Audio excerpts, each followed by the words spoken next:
Behold,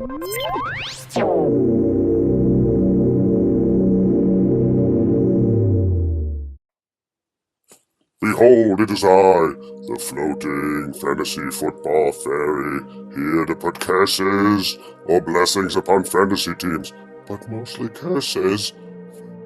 My first curse goes out to Thursday Night Football for forcing the floating fairy fantasy football head to work so quickly. But let's talk about last week's games, especially the exciting wins by many awesome a few awesome teams in the league. First up we had Eye of the Storm versus Captain Ass Clowns.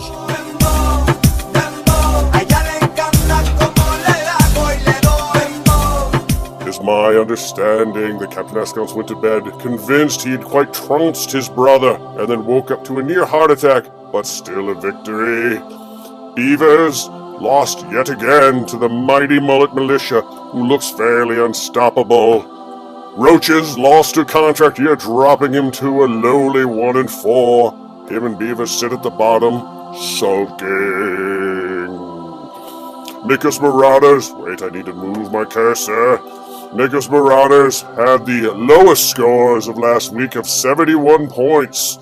98 Vikings had an easy 100 points to beat him, putting him at 4-1 and setting up the big matchup for this week. The two top teams in the Defenders League meet. Mullet Militia and the 98 Vikings.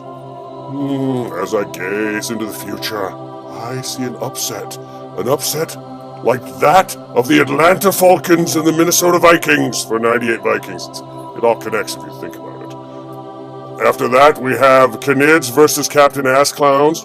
I think Captain Ass Clowns would win. I believe I have no bias as the floating fantasy football fairy. Captain Ass Clowns gets the win. Marauders goes against Whipping Boys. Marauders is not looking too good this year so far. Contract Year versus Eye of the Storm. I'll go with Contract Year. And then Roaches versus Beavers. Who cares?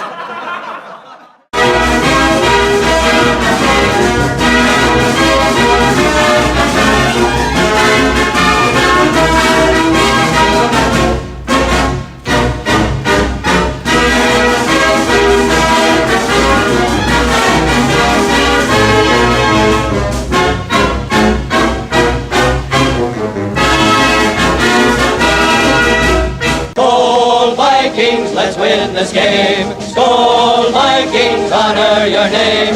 Go get that first down, then get a touchdown. Rock 'em, sock 'em, fight. Go Vikings, run up the score. You'll hear us yell for more.